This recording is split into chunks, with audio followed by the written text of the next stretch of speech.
السلام علیکم۔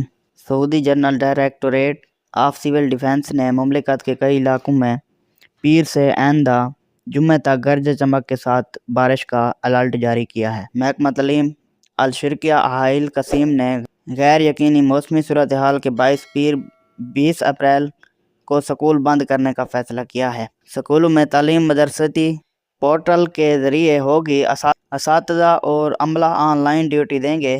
موسمیات کے قومی مرکز کے مطابق مکہ مکرمہ اور ریاض ریجن درمیانے درجے سے شدید بارش کی زد میں رہے گا۔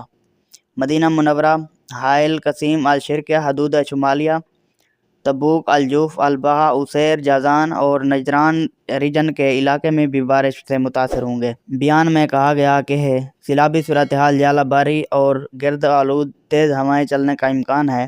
ڈائریکٹوریٹ نے بیان میں شہریوں کو احتیاطی تدابیر کے ساتھ خود کو محفوظ مقامات تک محدود رکھنے کا مشورہ دیا ہے۔ سیلاب سے متاثرہ مقامات وادیوں اور نشیبی مقامات سے دور رہیں، ایسے مقامات پر جہاں بارش کا پانی جمع ہو تیراکی سے گریز کریں۔ سرکاری چینل اور سوشل میڈیا پلیٹ فارم کے ذریعے اعلان کردہ شہری دفاع کی ہدایت پر عمل کیا جائے۔